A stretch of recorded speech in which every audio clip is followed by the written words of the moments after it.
Welcome to our last panel of the day, and it's been a spectacular day, and so thank you for staying with us. This exhibition seeks to explore Dubois's legacy, the relevance of his writings on inequality and justice, on the historical, legal, and economic conditions of not only African Americans, but the world's darker races, and the coalitions that need to occur, on race and race consciousness, and yes, also on aesthetic form. As Dr. Cole so eloquently stated this morning, Du Bois was a public intellectual whose work inspired and influenced an international community, which also included many an artist. The unique premise of this exhibition was to pair artists and scholars together to explore what collaboration and dialogue could offer them, could offer us. Edward Said, one of the most well-known public intellectuals of our time, and like Du Bois, a committed humanist, writes, "For the intellectual or the artist, the main thing is the ideal, without any compromises." It seems to me, therefore, that places like the university, or the orchestra, or the studio, those places in the arts and sciences where one's life is given over to an ideal, should be places of exploration rather than places of simple affirmation or consolidation, end quote. This exhibit was created in such a spirit of, well, Du Boisian exploration and idealism. If Du Bois was convinced that education was a fundamental human right, he also believed that it was art, beauty, rooted in the social experiences of a people that envisioned the place of the just. He ends his magisterial The Souls of Black Folks with, "Through all the sorrow of the sorrow songs, there breathes a hope, a faith in the ultimate justice of things. The minor cadences of despair change often to triumph and calm confidence. Sometimes it is faith in life, some fair world beyond. But whichever it is, the meaning is always clear, that sometime, somewhere, men will judge men by their souls and not by their skins." Is such a hope justified? Do the sorrow songs sing true? End quote. What happens then when we pair the intellectual and the artist together? It is an honor to introduce these artists and scholars who engaged with the work of Du Bois and in this process of dialogue. Mary Evans is one of the most prolific artists of her generation in Britain, and over the last 2 decades, she has garnered national and international recognition for her works made of craft paper. For a large part, Mary's work looks at the legacy of Britain's imperial past and how that impacts Britain's social, cultural, and political context today. The imagery in her site-specific work is based on signs and pictograms culled from popular culture, a lexicon that includes pictographic representations of the human form, among other emblematic images. As she says, these images have developed into a kind of visual Esperanto. The images are accessible, and she relies on them being easily read. In this way, she is able to construct simple yet powerful motifs. We are especially happy to have Mary with us today, as she is one of the key artists and a representative for the related exhibition, Du Bois in Our Time, Accra, in Ghana in March 2014. She'll be creating a piece for that exhibit, which will become part of the permanent collection of the Du Bois Center in Accra. Even though held, the piece that is on display here was not made specifically for this exhibit. It opens up a multitude of relevant questions. Held presents a poetic, multi-layered narrative that references transatlantic mobility, both past and present, forced and voluntary, and articulates the experience of the diaspora and the inherent vacillation between feelings of belonging and alienation. In examining these narratives on migration and displacement, what becomes central are questions of the relationship of the past and present, the personal and collective, and in this piece, the forms and images that she deliberately uses. We enter her large-scale installation through the iconic image of Manet's Déjeuner sur l'herbe. Mary comes from a background in post-colonial and race studies. In the 80s and 90s, Black British artists continuously asked what it meant to work in the language, including the visual language, of the colonizer. And they attempted to rewrite the language as a revolutionary tool of defamiliarization, of critique. They wrote back to a post-imperial state and to a European and American modernism which would not have existed without the presence of African form. Mary's work brings us back to this question of aesthetic form as a social form that arises from the experiences of a people, and as that which influences and inspires, is borrowed and appropriated or even expropriated. These questions on form are just as pertinent to the work of Brendan Fernandez. Brendan is taking the art world by storm with an array of national and international exhibitions and an awards list that continues to grow by leaps and bounds. He's a multimedia artist, and he engages a range of forms from the African diaspora to Dada, and not only visual, but also for performance-based, as we saw yesterday when he worked with the University Color Guard. Brendan draws from post-colonial theory, and his body of work explores themes, individual and collective, of migration, language, and authenticity. He says that his unique cultural background as a Kenyan, Indian, Canadian provides him with a distinct perspective, one that is perpetually in transition.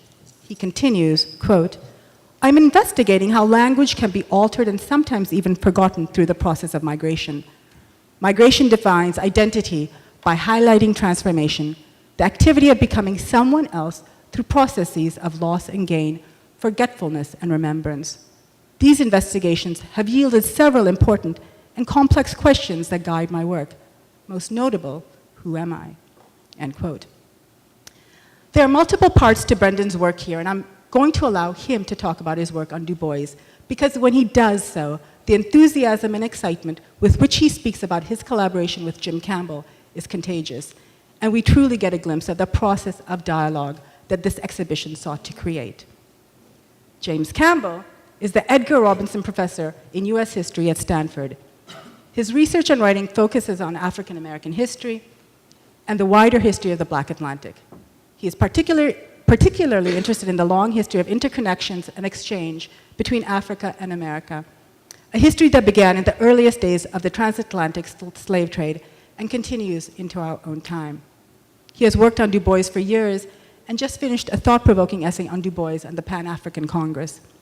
Before we begin a conversation, Jim will speak about Du Bois and art and Du Bois and the global, or the Pan-African. Thank you.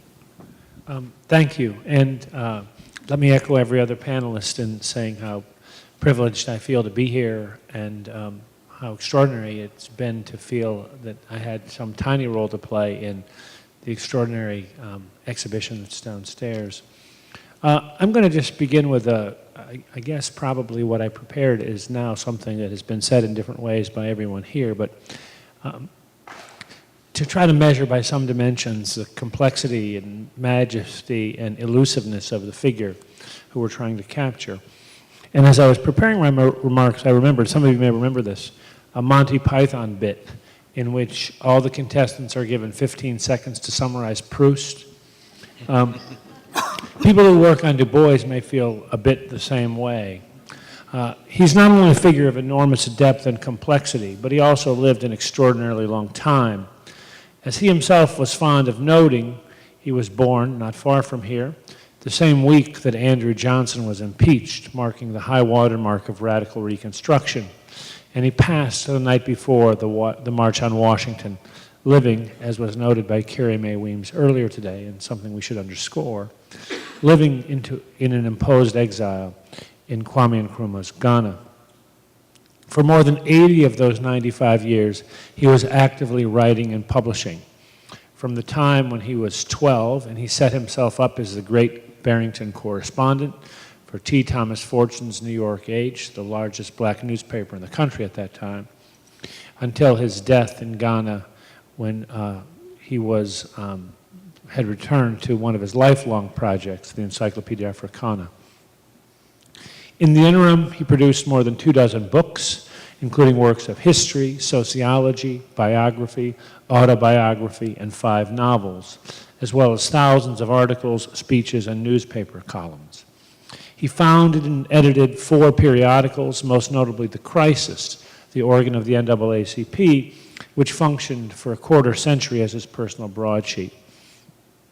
In the W.E.B. Du Bois Library, not far from here, you will find his papers, which, when they were first microfilmed added up to 100 microfilm reels, close to 500,000 pieces of paper. I think it is fair to say that no one other than Du Bois himself has ever read everything that this man wrote. All these factors, the length of his public career, his astonishing breadth and productivity, the range of different registers in which he wrote, ensure that Du Bois will remain a source of scholarly contention, confusion, and fresh discovery. The differences are compounded by the sheer immediacy of so much that he wrote. As the self-appointed preceptor of the Negro race, to borrow his biographer David Levering Lewis's lapidary phrase, Du Bois felt compelled not simply to take positions on issues that emerged as they affected people of color, but also to instruct other people of color on the positions that they ought to take. Inevitably, as historical and rhetorical contexts changed, he sometimes found himself taking positions that were in tension with, if not directly contradictory to, positions he had taken earlier. The same Du Bois who declared in his 1926 essay, Criteria of Negro Art, that, quote, all art is propaganda. I do not give a damn for any art that is not used for propaganda, had taken precisely the opposite position 5 years earlier in coming to the defense of Eugene O'Neill. The problem with bourgeois black critics, he wrote on the earlier occasion, was, quote, that they insist that art and propaganda be one, a position that he said betrayed a complete misunderstanding of the aim of art. The interpretive problem is prompted further by signature qualities of Du Bois's mind. From his earliest days, Du Bois exhibited a capacity to hold simultaneously and in tension ideas and convictions that to less supple minds might seem incommensurable. I think every Du Bois scholar has struggled with this problem, striving somehow to reconcile the seemingly irreconcilable elements of his thought. His universalism with his racialism, his rationalism with his romanticism, robust faith in human progress under the guidance of an educated elite, with his simultaneous valorization of rural folk, an enduring commitment to empirical social science, with what Arnold Rampersad has aptly described as his essentially poetic apprehension of the world. Du Bois himself recognized the problem, creating fictional alter egos in his novels, like Bless in The Quest for the Silver Fleece, on whom were, quote, grafted a New England conscience on a tropical heart. And dear me, but it is a gorgeous misfit. So as a scholar working on Du Bois, I've tried, and as someone who teaches him continually in his classes, I've tried very hard to try to figure out how to convey this, how to teach this, how to find myself making any assertion about Du Bois that might not be easily countered by another assertion by someone else drawing on some text or speech or essay he wrote on another occasion. And it was for that reason that when I got the opportunity to collaborate in this proposed exhibition working with artists, I thought that this was absolutely fantastic because he is such a kaleidoscopic and kind of volcanic presence. I was really fascinated to see what would happen with a group of practitioners who weren't operating under necessarily the same felt compulsion for synthesis or coherence that I was, but who would be able to take some of the flashes of inspiration that they found in Du Bois and run with them. And I must say that seeing the exhibition downstairs has been deeply, deeply moving to me. I've pondered, and we perhaps might want to return to this, what Du Bois himself might think of it. Part of me thinks he wouldn't have liked it at all. His own tastes aesthetically tended to be often very conservative. He loved, one of his favorite poets was Tennyson. He loved Goethe and Schiller. In fact, all of them are cited in some of the epigrams of Souls of Black Folk, the epigrams that are, of course, paired with some bars of the Sorrow Songs. He exulted in attending the Wagner Festival at Beirut in 1935, which is a kind of ominous moment to be there. And Shirley Graham Dubois describes how on the evening of his death, she played for him his favorite record, which was Mendelssohn. So a person of those aesthetic predispositions, and a person who was in some ways found himself at loggerheads with some of the artists of the what he called Van Vechten school of the New Negro movement during the Harlem Renaissance, might have found some of the work downstairs bewildering. But I would also like to think he would have found it, upon reflection, deeply, deeply gratifying. So for that reason, again, I'm really flattered to be here, and I will now try to shut up so we can hear from the artists. Thank you.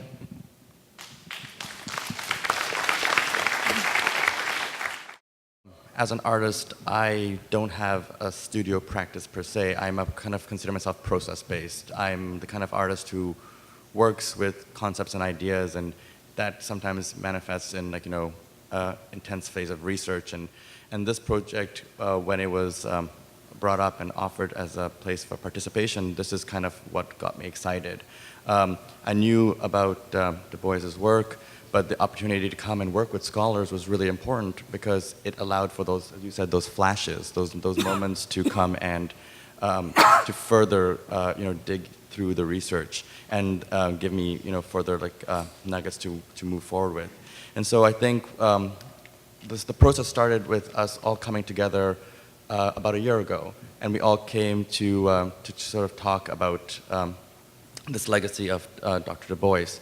And through this process, then we left. Went different our own ways, and we all were kind of given this opportunity to sort of to decompress, to kind of think about these ideas further. And so for me, I then sort of kept in touch with certain people, and Jim Campbell was one of these people who allowed me to be in touch with him and became part of the process. We had a number of conversations where we just sort of fleshed out ideas. I think early on in my process, I was really curious about the notion and definition of socialism for Dr. Du Bois and how that manifested in his work, and we had many conversations about that. Because for me, I kind of think about Du Bois in our times. How is this going to affect me? What are the issues that I'm looking at? So we're still looking for the ideas of coming forward and finding civil rights, but I'm also thinking about civil rights not just in a place of race, but as a place of queering, as a place of gender equality, as a place of a class structure. And so these are the kind of questions that I was asking, and through my conversations with Jim, we kind of had these discussions, and I think that was really important, really fruitful. And then then they kind of went, and then they kind of manifested. So I was really excited for you to come to see what was made, because I think the question then of form was like, well, how is this going to manifest? What will this become? What will it be?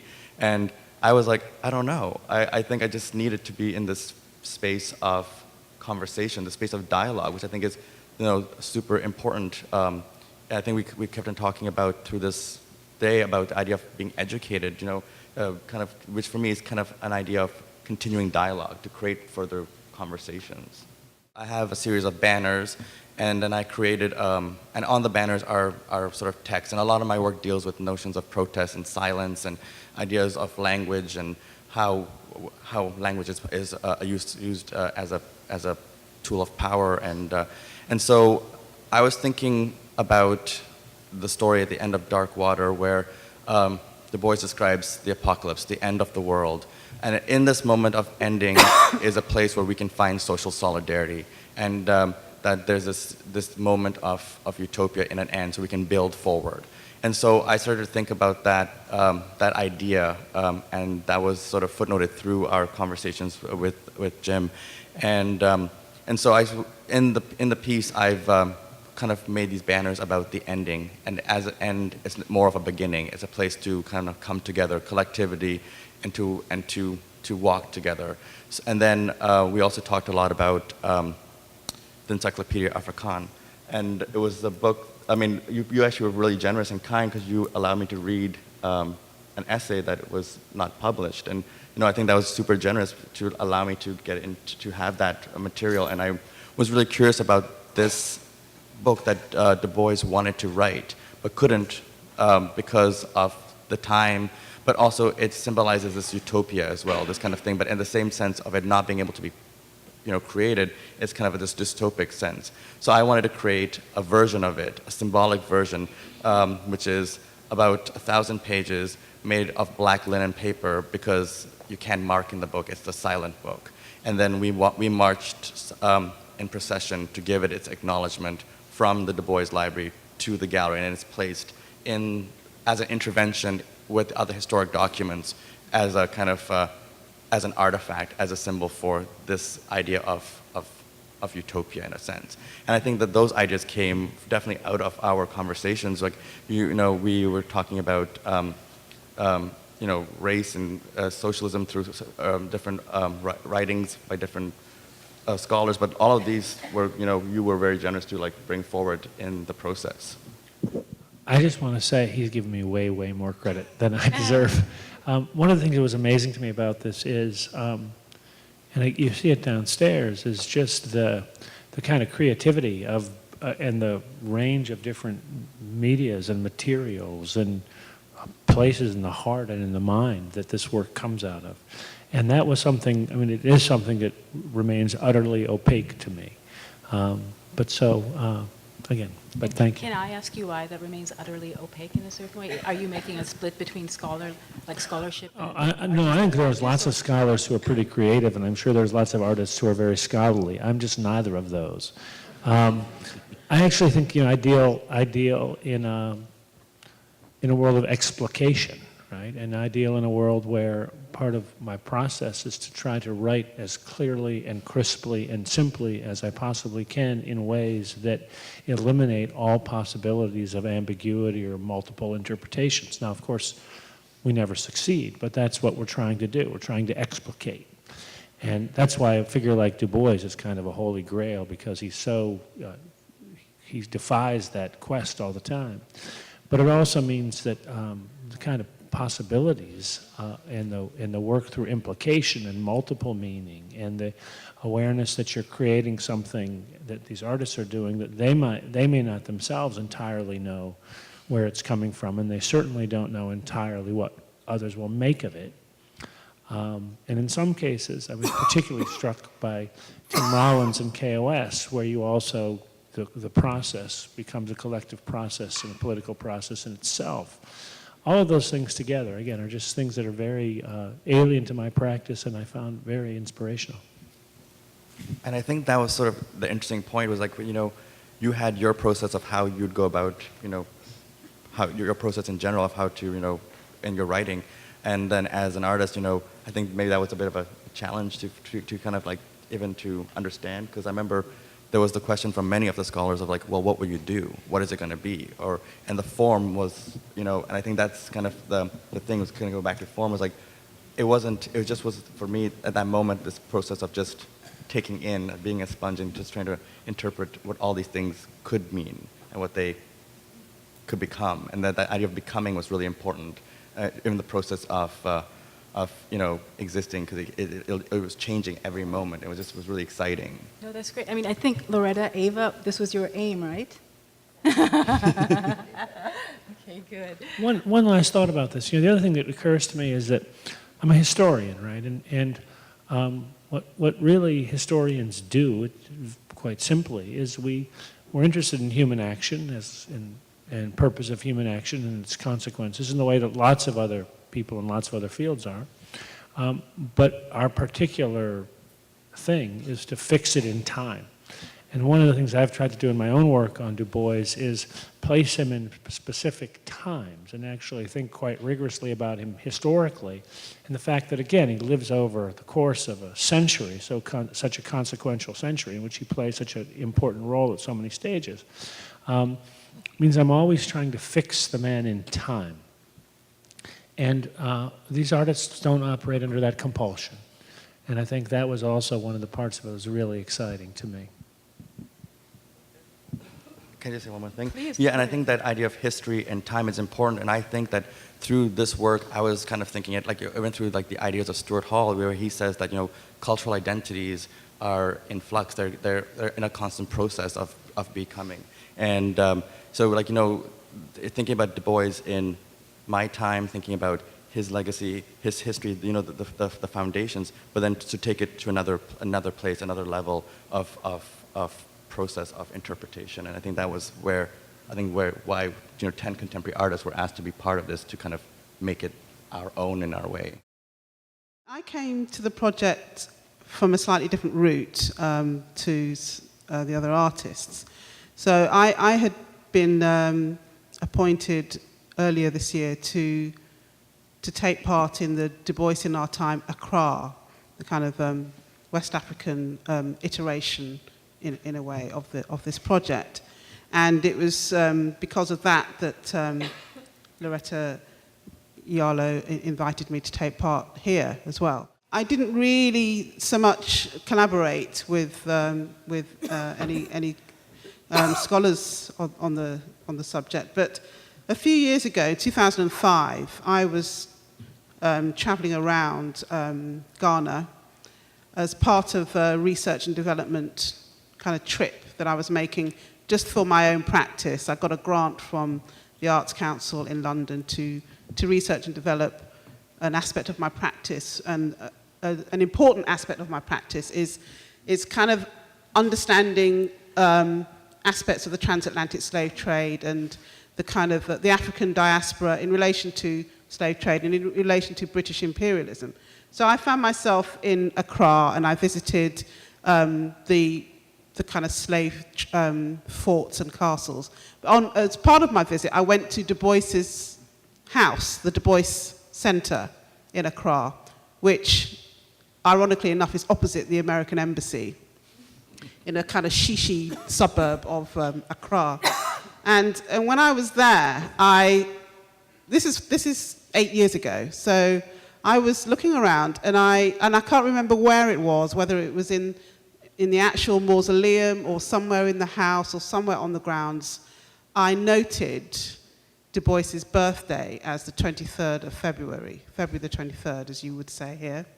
And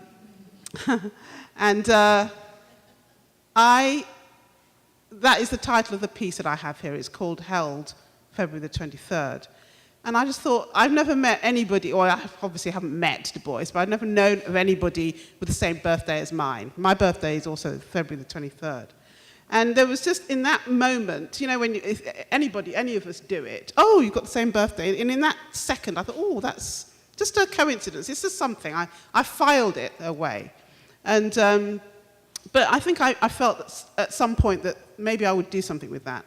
So that was one thing. And another thing that I noticed was in the house, there are, as in any house, there are lots of photographs. And one that struck me was a photograph, I'm sure that a lot of you know it, of Du Bois on his 95th birthday. It's his last birthday. He passed away 6 months after this. And he's sitting at the table with his wife, Shirley Graham, to one side, and first president of Ghana, Nkrumah, and his wife to the other side of him, and he's just about to blow out his birthday candles. And I found myself staring at this photograph, staring at it, couldn't stop looking at it, because 2 or 3 countries down the West African coast, I was coming into the world. I was born in Nigeria. So that was a kind of second coincidence, sort of these 2 proximities that I had with Du Bois. And that was my starting point, really, for my involvement in this whole project, the Accra version and the Umass version. So my piece came out of that trip. I have this piece that is here. I have actually made it before. So this is the second version of it, and it's slightly different. It's across 2 walls. The first time I made this piece, it was just across one 50-foot wall. This is across 2 walls. So every time I make a piece of work or some kind of installation, if the conditions are slightly different, it pushes the work further and it makes the work slightly different. It makes the conversation more relevant to the place that it's currently being shown in. So I consider the images that I have in this piece as, I use these figures that are life-size, they're kind of blank in a way, they are blank silhouettes, they're cutouts, they're pasted directly onto the wall. I want my audience to feel as though they can walk into the work and be part of it. I consider the figures that I use to be kind of like ghosts. When I was visiting these forts in Ghana, I felt as though I kept picturing these figures of enslaved Africans haunting these places. So in that respect, I kind of see them as the souls of black folk. They're haunting the garrisons and the pathways and the squares of these forts like ghosts and like ciphers. And that's kind of the overall impression that I was trying to give with this piece. Well, I'm hoping I can push you both to talk about questions of form in your work and how you choose one form or another form. And I'm thinking about it in terms of like Dubois understanding the spirituals in the United States as a truly American form. And this American form, it's not only an African American form, but it's also truly a unique American musical form, right? And it's this which defines the person as both an African, as an American and a Negro. So it's aesthetic form in a certain way, which is giving people the understanding of who they are. And so I was wondering if you can talk about, as Black British and as, so many different spaces, what form means for your work, because Brendan, you do work with African form as well. And Mary was talking about how, craft is such an important part of her work, and that's coming from her ideas of craft in Nigeria. Yes, my work is really craft. It has an innate craft aesthetic, I think. I was a painter 20-odd years ago. I used to work with acrylic paint. But I always used to paint in a way that was very offset. I used to cut out paper stencils and plastic stencils, stick them on the canvas, and then paint on them, and then pull the stencils off. So I don't know, for some reason I found it very difficult to just pick up a paintbrush, dip it in paint, and put it on the canvas. I just wasn't able to do that. So I would always have to find this intricate, roundabout way of producing images. And my mum says that, oh, that's your grandfather. Your grandfather was a tailor in Benin City. And to this day, my sisters and I, from a very, very young age, we could all sew. We all have a sewing machine. We all cut things out all the time. It's not just me. there are more of us. There are more Evanses in the background. And so there is this, I think there's this kind of handcrafted aesthetic that I don't know, maybe this is spurious, but I feel personally that it is innately African, or there is something innately African about it. And it's become a kind of signature. It wasn't forced in any way. It came quite naturally to me to work in this way.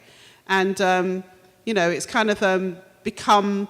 I also work with other materials, such as, for instance, I've made a piece of work that's made out of gingerbread biscuits, gingerbread men, and they are also cut out. They're not cut out of paper, they're not cut out of fabric, they're cut out of gingerbread dough, but they're still cut out. So there is this thing about, and I think that whole thing about cutting out has got something to do with, if we're talking about globalization and internationalization, there's a title that I use often in relation to my work, which is cut and paste.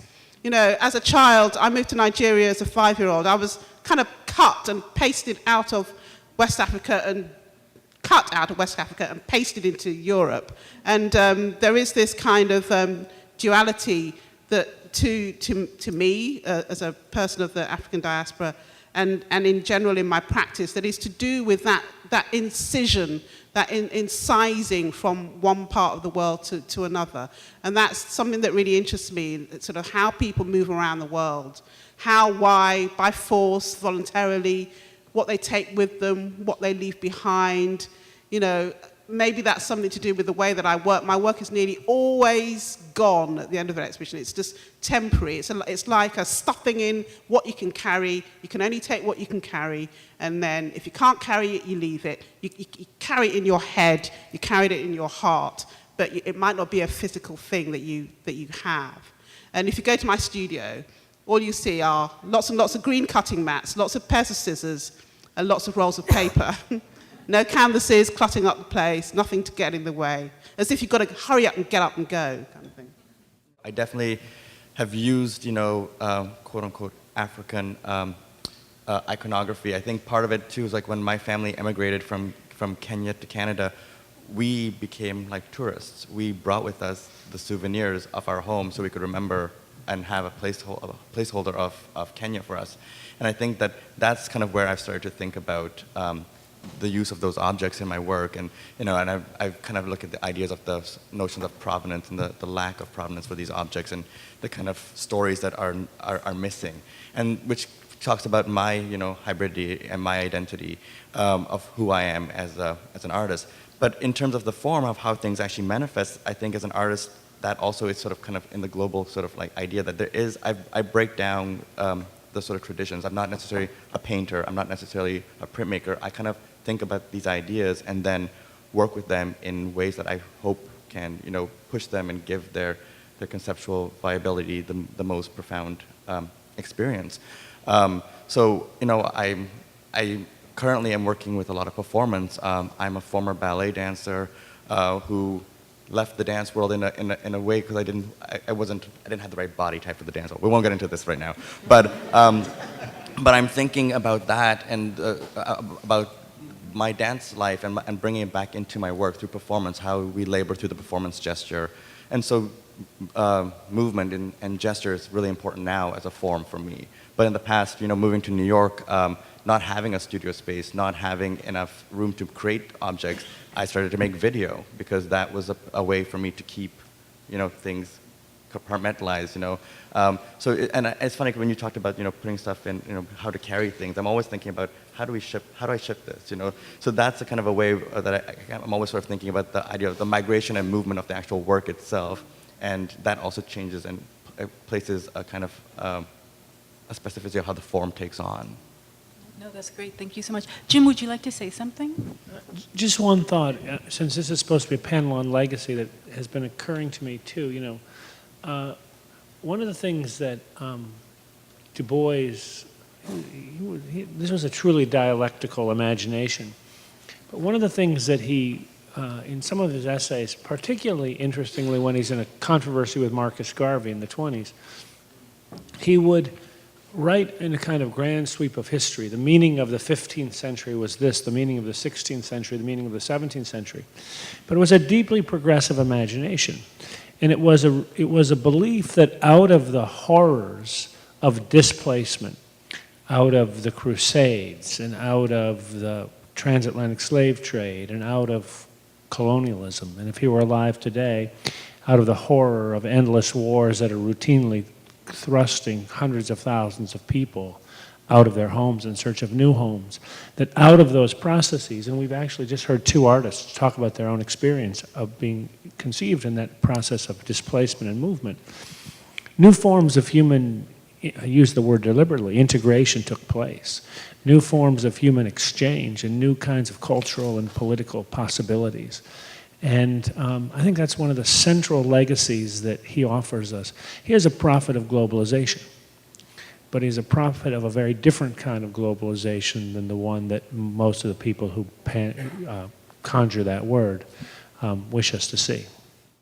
I'm just so struck by this conversation, so I'm not sure if I have a question, but it might be somewhere between a question and an observation. If we're thinking of Du Bois in our times, and it comes from this idea of form and what form actually means. And Jim, you were talking about Du Bois having this progressive vision of integration, of globalization, meaning a kind of coming together of humankind. And I think earlier on one of the slides that was up on the screen, there was this idea of infinite potential, the infinite potential of humankind. And I found myself questioning that idea, not of humankind, but of the infinite, just wondering what that actually means and whether it in fact is possible.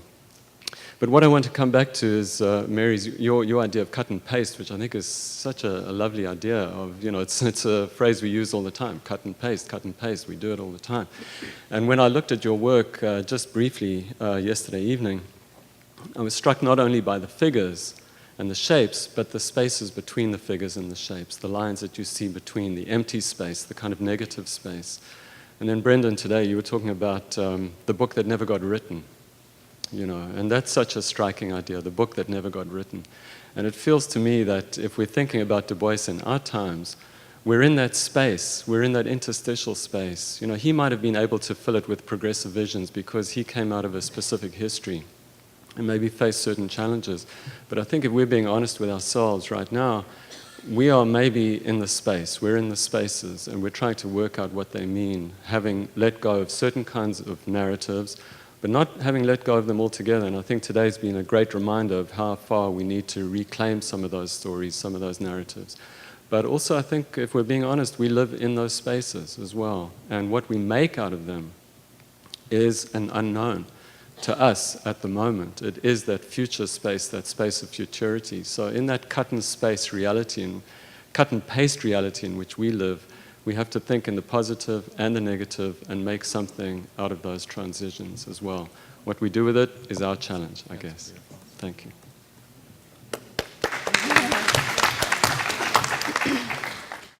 Just technically, in relation to what you just said about the spaces in between the figures in my work, that it's always a consideration when I make this. I'm going to make this piece again in November in the Caribbean, and it's always a consideration because as I'm cutting out and pasting these figures on the wall, I'm deciding where they should go and how close, are they touching, are these two figures in dialogue, what's happening. And then when I get to a point where I think it's kind of finished, there is this consideration of these gaps in between. Are they spaces where have those Africans, they've gone? Have they been taken? What are they? Were they there in the first place? Have they already been deported? You know, it's this kind of presence that's there but not quite there that always makes me kind of wonder in myself about the work. But what you just said also about the positive and negative, there's something about Du Bois that kind of interests me in that there are lots of, well, as with many people or many great intellectuals, there are lots of paradoxes in what he, in his scholarship. And I've been kind of aware in some of my research in that he was proud to be African American, but he also wanted to be respected as an American, you know, as an American citizen, and to have the rights and privileges that Constitution affords all Americans.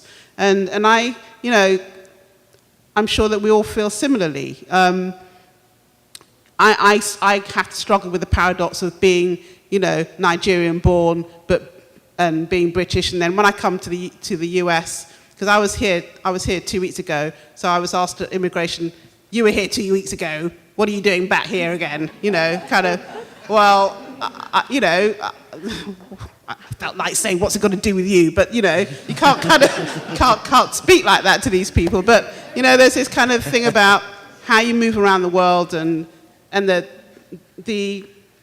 pluses and minuses of all that entails, and the kind of hybrid kind of qualities that you pick up as a kind of an international citizen of the world, really. Thank you for a very thought-provoking discussion. I'm Karen Krasinski. I teach art history at Umass here, contemporary art history. And I've been fascinated by all of the ideas on all the panels today. I have a lot of questions, but this one in particular struck me thinking about the divide between the way artists are historians and public intellectuals and the way historians are historians and public intellectuals, and possibly art can be artists, like Du Bois was an artist. And I was struck by the language of history, the way you were characterizing it, Professor Campbell, of fixing a moment in time and clarifying and explicating.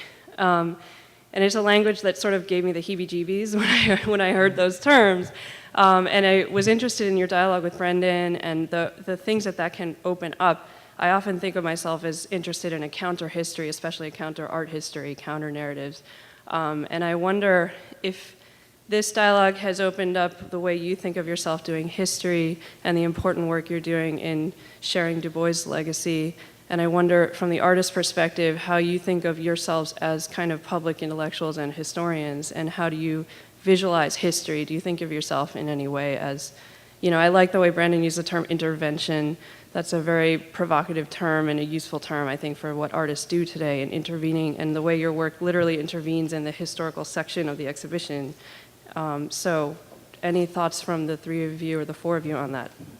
In the year since then, I've actually gotten involved in 2 other art projects and have written essays for edited collections of two photographic collections, one of which is out and one of which I'm working on.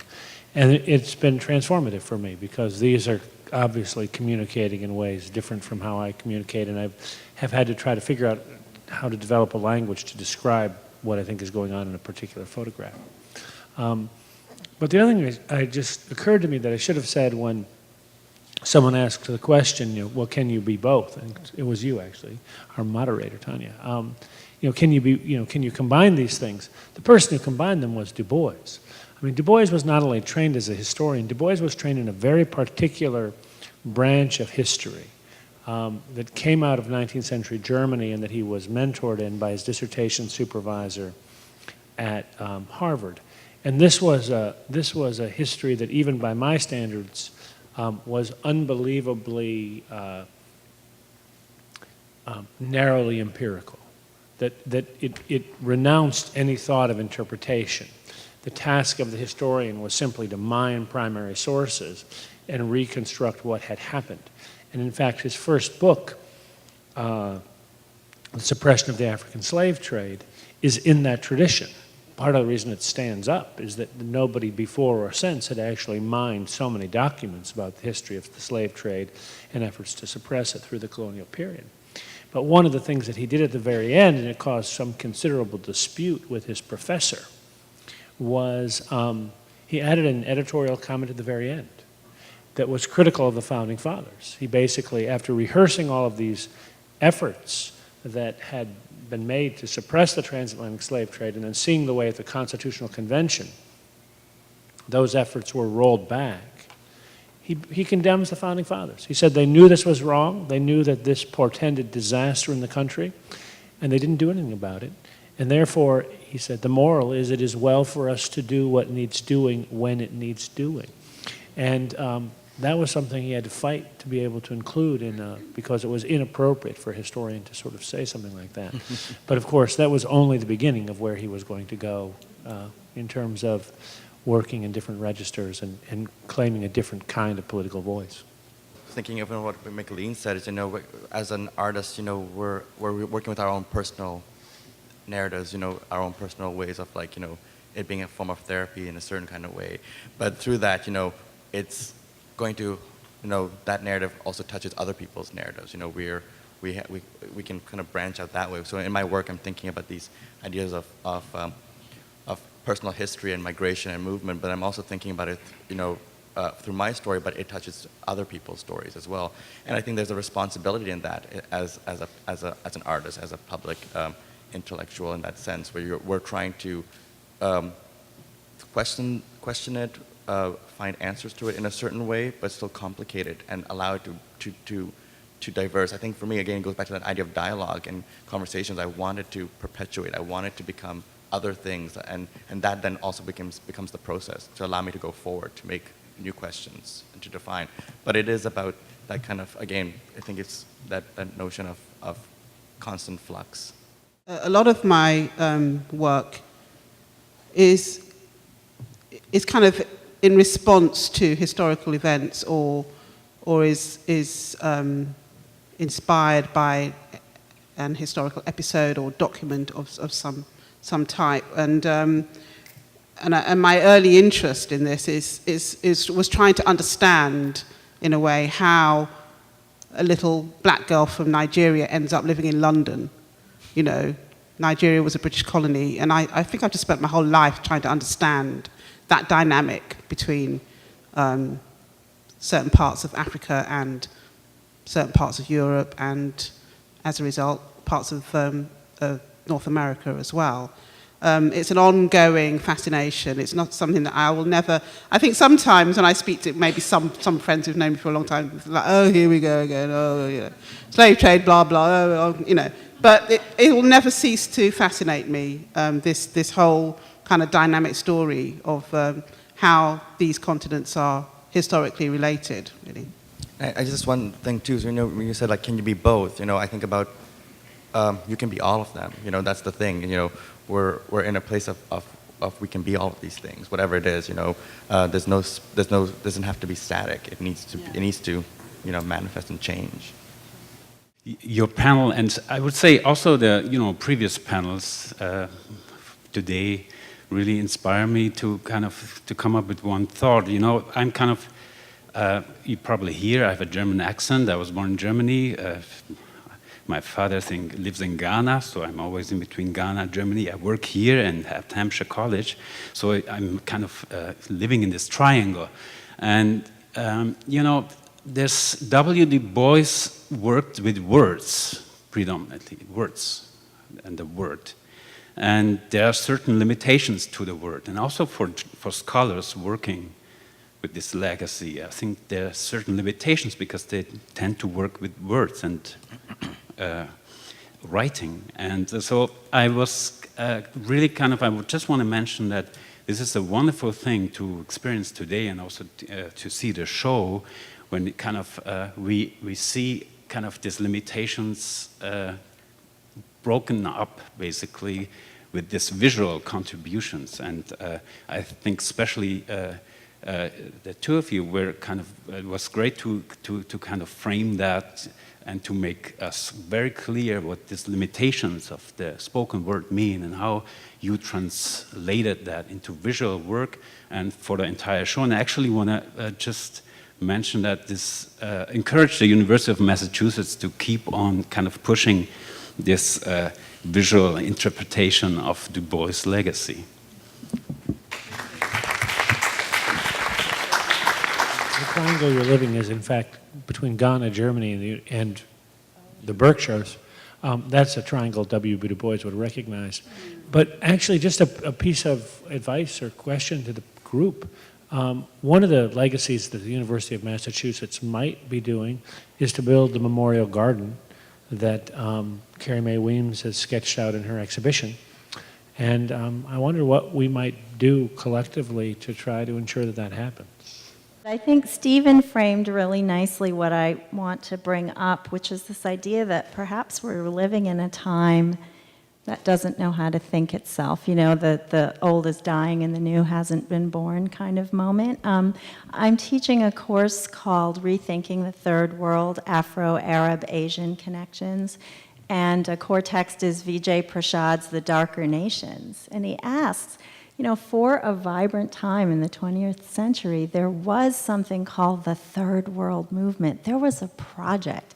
It was bigger than any country. It was bigger than any genre. It was bigger than any discipline. And to me, the most astonishing thing about Du Bois's thought is we're also reading Bill Mullen's collection, Du Bois on Asia. And you look at some of these short writings for different publications where he says, Japan, China, unite, unmask the imperial Western powers. I mean, who talks like that, So I guess I'm wondering where, and I missed this morning, so I'm not sure, but I feel like what Du Bois still has to offer us is this really extraordinary idea amidst all our notions of identity and regionalism, about a much larger pan-ethnic project, and the words capitalism and imperialism, the critique, that he mounted.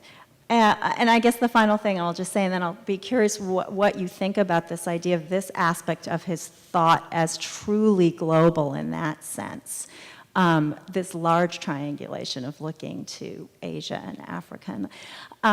Sometimes you read historical writing and it's like, I forget whose book that is, The Past is a Foreign Country. Yeah, but it's this idea of you're reading and you're so aware of your distance, your historical distance. And with Du Bois, what I feel that is just always so strange is almost futuristic. It's like he is saying where we have yet to be able to think ourselves even now. So that was my... Yeah.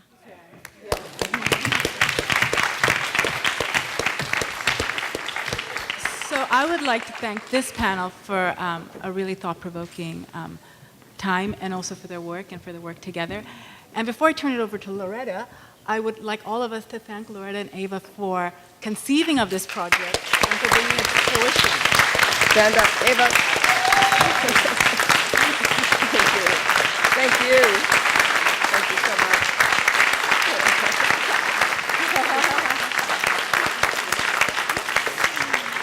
Thank you very much for coming. No words to conclude this extraordinary day, but you know there is a legacy to carry on, and it's through these artworks, it's through a memorial garden, it's to keep the artworks and these artists here, not only in the collective memory through the videotaping, through an exhibition catalog, but to acquire art objects and to have the art part of our research study collection, and so not to let the visual disappear in this collective dialogue. So continue that conversation with many of you as we move forward, and thank you so much. How rewarding this day has been. I would love to see the conversation continue on our website. We are now in the phase of collecting essays, commentaries that we will, and works of art that we are going to put into our website as part of a dialogue. And there is no end to it. It's on the internet, it's globalization. So we really invite everybody to say something about this and give ideas, not only in this room, but really from everywhere. And let this go on. Thank you. Thank you. Thank you. Thank you. Beautiful.